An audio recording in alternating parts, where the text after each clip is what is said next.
Hi friends, இன்றைக்கி நம்ம வீடியோவில் என்ன பார்க்க போகிறோன்னு பார்த்தீங்கன்னா, நம்ம வீடியோவில் வந்து மணி சேவிங் எப்படி பண்ணலாம் அப்படின்னு தாங்க இந்த வீடியோ பார்க்க போகிறோம். ஆமாங்க, இப்போ வந்து பார்த்திங்கன்னா எளிமையான குடும்பத்துக்கு வந்து எவ்வளோ ரூபாய் சேர்த்து வச்சா மாதந்தோறும் சிக்கனமாக நம்ம எவ்வளோ சேமிக்கலாம் அப்படின்னு நம்ம பார்க்கலாங்க. நம்ம 30 நாளில் வந்து 2000 ரூபாய் வரைக்கும் நம்மளால் சேமிக்க முடியும். ஓகேங்களா, அதை எப்படி அப்படின்னு நம்ம பார்க்கலாம். நம்மளுக்கு வந்து மாதம் 2000 ரூபாய் எப்படிலாம் சேமிக்கலாம் அப்படிங்கிறது இந்த வீடியோ வந்து ஸ்கிப் பண்ணாமல் முழுசாக பாருங்கள். ஓகேங்களா, அப்போ தான் நம்ம வந்து சொல்லக்கூடிய ஒவ்வொரு விஷயங்களும் நம்மளுக்கு ஒரு மணி சேவிங் பண்ணுறதுக்கு ரொம்ப யூஸ்ஃபுல்லாகவும் இருக்கும். வீடியோ வந்து ஸ்கிப் பண்ணாமல் முழுசாக பாருங்கள். வாங்க நம்ம வீடியோக்குள்ளே போயிடலாம். இப்போ பார்த்திங்கன்னா நம்ம 30 நாளுக்கான மணி சேவிங் தாங்க நம்ம பார்க்க போகிறோம். இது வந்து ஒரு சேலஞ்சாகவே நம்ம எடுத்துக்கணும். ஓகேங்களா, நம்மளாலேயும் இவ்வளோ இது ஒரு மாதத்தில் வந்து 2000 நம்மளால் சேமிக்க முடியும் அப்படிங்கிறத நம்ம வந்து இதில் 1 by 1 பார்க்கலாங்க. ஆமாங்க, நான் இந்தமாரி தான் சேவிங் பண்ணுறேன். ஒரு சில பேர் பார்த்திங்கன்னா 10,000 15,000 தான் சம்பளமே வாங்கக்கூடியவங்களாம் இருப்பாங்க. ஸோ அதிலேருந்து ஒரு 2000 நம்ம எப்படி மிச்சம் பண்ணலாம் அப்படிங்கிறதாங்க நம்ம பார்க்க போகிறோம். ஓகேங்களா, இது 30 நாளுக்கான சேலஞ்சு தான். ஓகேங்களா, 30 நாளில் வந்து 2000 எப்படி சேவிங் பண்ணலாம் பார்க்கலாம். நம்ம 2000 தான் நம்ம வந்து சேவ் பண்ண போகணும். ஓகேங்களா, இந்த சேவிங் வந்து நம்ம வந்து டெய்லியுமா இல்லை வந்து வாரமாக வீக்லியா இல்லை மந்த்லியா அப்படின்னு தான்.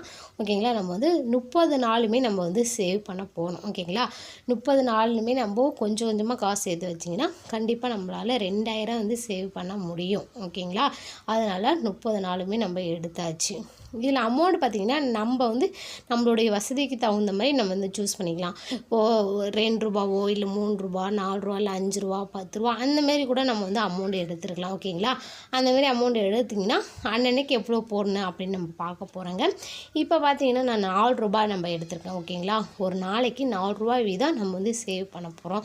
ஓகேங்களா, 4 ரூபா சேவ் பண்ணிங்கன்னா கண்டிப்பாக மாதத்தில் வந்து 30 நாள் வந்து 2000 நம்மளால் சேவிங் பண்ண முடியும். 4 ரூபா தான் நான் வந்து சேவிங்காக நம்ம எடுத்திருக்கேன். இதில் பார்த்தீங்கன்னா சேவிங்னால அதாவது 10 நாளுக்கு ஒரு தடவை 20 நாள் அந்த இது 3 காலமாக நம்ம வந்து பிரிச்சுருக்கேன். 3 காலத்துலேயும் இப்போ பார்த்திங்கன்னா ஃபஸ்ட்டு டே வந்து நம்ம எவ்வளோ சேவிங் பண்ண போகிறோம் அப்படின்னு பார்த்திங்கன்னா, ஃபஸ்ட் டே வந்து நம்ம 4 ரூபா நம்ம வந்து சேவ் பண்ண போகிறோம். இன்றைக்கி 1ஆம் தேதி ஆரம்பிச்சிருச்சா, அதுக்காக நம்ம 4 ரூபாய் எடுத்து போட்டுடலாம். ஓகேங்களா, நம்ம வந்து உண்டியில் தான் போடணும் அப்படின்னா இல்லை, ஒரு டப்பாலையும் நம்ம வந்து சேவ் பண்ணலாம். ஃபஸ்ட்டு டே வந்து 4 ரூபா நான் வந்து சேவ் பண்ணுறேன். இப்போ 2ஆம் தேதின்னு பார்த்திங்கன்னா முதல் நாள் 4 ரூபா, 2ஆம் நாள் 4 ரூபா. ஓகேங்களா, 4 நாள் 8 ரூபா அந்தமாரி நம்ம சேவ் பண்ணிக்கணும். இப்போ பார்த்திங்கன்னா 3ஆம் நாள் வந்து 12 ரூபா நான் வந்து போடுறேன். அடுத்து பார்த்திங்கன்னா 4ஆவது நாள் வந்து 16 ரூபா சேவ் பண்ணோம். 4 நாளில் நம்ம வந்து கூட்டிக்கிட்டே போகணுங்க. அடுத்தா பார்த்திங்கன்னா 5ஆவது நாள் வந்து 20 ரூபாவும், 6ஆவது நாள் 24 ரூபாவும், 7ஆவது நாள் 28 ரூபாவும், 8ஆவது நாள் 32 ரூபா, 9ஆவது நாள் வந்து 36 ரூபா, 10ஆவது நாள் வந்து 40 ரூபா சேவ் பண்ணுறோம். ஓகேங்களா, அந்த 10 நாளுக்குள்ளேயே நம்ம எவ்வளோ சேவிங் பண்ணுறோன்னு பார்த்தீங்கன்னா 220 ரூபா நம்ம வந்து சேவ் பண்ணுறோம். ஓகேங்களா, அந்த 10 நாளையும் நம்ம வந்து கால்குலேஷன் பண்ணி பார்த்திங்கன்னா 220 ரூபா நம்மளால் பார்த்திங்கன்னா போடுறது 4 ரூபா இந்தமாரி தான் போடுற மாதிரி இருக்கும். ஆனால் நம்ம 10 நாளில் வந்து 220 ரூபா நம்ம வந்து நம்மளுக்கே தெரியாமல் நம்ம சேவ் பண்ணியிருப்போம். ஓகேங்களா, இப்போ வந்து 10ஆவது நாள் வந்து நம்ம 40 ரூபா சேவ் பண்ணியிருக்கோங்களா. இப்போ 11ஆவது நாள் பார்த்திங்கன்னா 44 ரூபா நம்ம சேவ் பண்ணணும். 12ஆவது நாள் வந்து 48 ரூபாவும், 13ஆவது நாள் 52 ரூபா, 14ஆவது நாள் 56 ரூபா, 15ஆவது நாள் 60 ரூபா, 16ஆவது நாள் 64, 17ஆவது நாள் வந்து 68 ரூபா, 18ஆவது நாள் வந்து 72 ரூபா, 19ஆவது நாள் வந்து 76 ரூபா, 20ஆவது நாள் வந்து 80 ரூபா.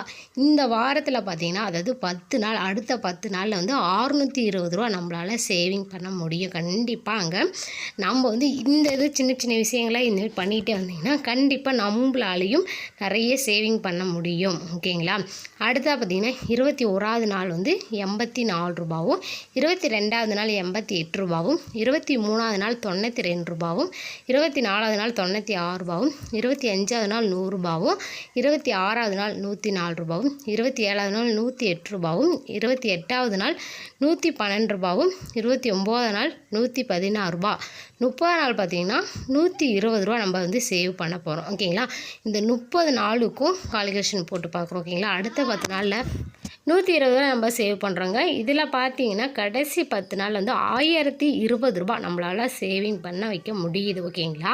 இந்தமாரி தான் நம்ம வந்து ஒவ்வொன்றாவும் நம்ம சேவ் பண்ணும்போது நம்மளுக்கு வந்து ஈஸியாக இருக்கும்.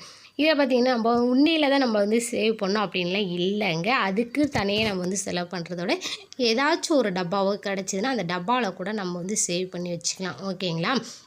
நான் வந்து பார்த்திங்கன்னா இது ஒரு டப்பாவை தான் நம்ம எடுத்து வச்சுருக்கேன். இந்த டப்பாவில் பார்த்திங்கன்னா மொதல் நாள் ஆன காசு வந்து 4 ரூபா நான் வந்து சேவிங் போடுறோம். ஓகேங்களா?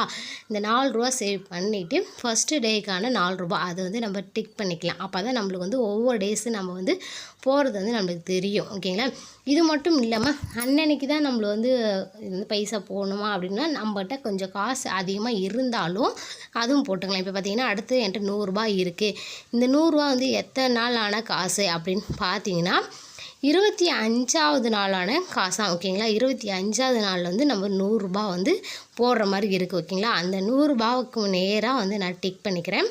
டிக் பண்ணிவிட்டு அந்த காசு வந்து நம்ம டப்பாவில் போட்டு வச்சுறோம். இப்போ வந்து 25வது நாள் வந்து அந்த காசு வந்து நம்ம போடணும் அப்படின்னு இல்லை, நம்ம தான் ஆல்ரெடி வந்து டிக் பண்ணிவிட்டு போட்டாச்சு. ஓகேங்களா? அந்த நம்மகிட்ட இன்றைக்கி வந்து 20 ரூபா இருந்தாலும் சரி 30 ரூபா இருந்தாலும் சரி அது எந்த டேயில் வருதுன்னு பார்த்து டிக் பண்ணிவிட்டு அந்த காசு வந்து நம்ம டப்பாவில் போடுறது ரொம்ப ரொம்ப நல்லது. ஓகேங்களா?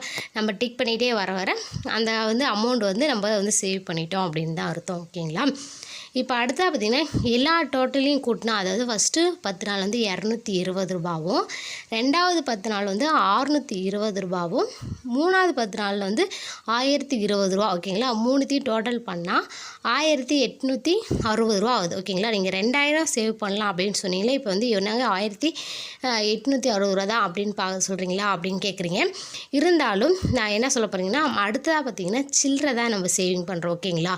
இப்போ ஒரு பஸ்ஸுக்காக இருக்கட்டும், ஒரு காய்கறி வாங்குறதா இருக்கட்டும், ஒரு மல்லிகை ஜாமாவுக்கு வந்து ஒரு மல்லிகை பொருள் ஏதாச்சும் ஒன்று வாங்குறதா இருக்கட்டும், அதில் 1 ரூபா 2 ரூபா அந்தமாதிரி காயின் இருந்தால் நம்ம 30 நாள் வந்து 140 ரூபா வரைக்குமாச்சும் நம்ம காயின் வந்து சேர்த்து வைக்க முடியும். ஓகேங்களா? இது எல்லாத்தையும் நம்ம டோட்டல் பண்ணால் 2000 நம்மளால் சேவிங் பண்ண முடியும் கண்டிப்பாக. ஓகேங்களா? ஒவ்வொரு பொண்ணுங்களும் வந்து இந்தமாரி சேவ் பண்ணிங்கன்னா நம்ம குடும்பத்துக்கு வந்து ரொம்ப ரொம்ப நல்லதாக இருக்கும். இதே வந்து வருஷத்துக்கு வந்து எவ்வளோ கிடைக்கும் அப்படின்னு நீங்கள் கால்குலேஷன் பண்ணுவோம். ஓகேங்களா? இந்த 2000 எதில் வந்து நம்ம எப்படி வந்து முதலீடு பண்ணலாம் அப்படின்னு பார்த்திங்கன்னா நம்ம வந்து ஒரு நகை சீட்டு போடுறதா இருந்தாலும் சரிங்க, பிபிடி அதில் வந்து போட்டாலும் சரி, இதில் வந்து குழந்தைங்களுக்கான ஸ்கூலுக்காக ஃபீஸ் கட்டுறதுக்காக கூட நம்ம வந்து சேவிங் பண்ணலாம். ஓகேங்களா? அந்தமாரியும் கட்டலாம். இல்லை செல்வ மகள் திட்டம் அதில் வந்து நம்ம வந்து மாதம் மாதம் போடுறதா இருந்தாலும் எப்படி வேணால் நம்ம வந்து சேவிங் பண்ணி வச்சுக்கலாம். ஓகேங்களா? இல்லை நம்மளுக்கு வந்து ஏதாச்சும் அர்ஜென்ட்டு காசு எடுக்கணும் அப்படின்னு நீங்கள் பார்த்தீங்கன்னா எஸ்பியில் நீங்கள் போட்டு வச்சிங்கன்னா நம்மளுக்கு வந்து தேவைப்படும் போதெல்லாம் நம்ம ஃபண்டுக்கு எடுக்கலாம். ஓகேங்களா? அப்புறம் பார்த்திங்கன்னா மியூச்சுவல் ஃபண்டு மாதிரி எஸ்ஐபிக்கு வந்து அதுலேயும் சேவ் பண்ணிங்கன்னா கண்டிப்பாக நம்ம காசு வந்து சேவிங் பண்ணி நம்மளாலேயும் நிறைய அமௌண்ட் வந்து சேர்க்க முடியும். ஓகேங்களா? இந்தமாரி மணி நீங்கள் வந்து சேவ் பண்ணுறதுனால ரொம்பவே நம்மளுக்கு வந்து பெனிஃபிட் கிடைக்கும். ஓகேங்களா? இந்த வீடியோ உங்களுக்கு பிடிச்சிருந்தா வீடியோக்கு ஒரு லைக் பண்ணிக்கிட்டு ஷேர் பண்ணுங்கள், கமெண்ட் பண்ணுங்கள். நம்ம சேனலை மறக்காமல் சப்ஸ்கிரைப் பண்ணிவிட்டு கூட இல்லை பெல் ஐக்கனும் கிளிக் பண்ணிவிடுங்க. தேங்க்யூ.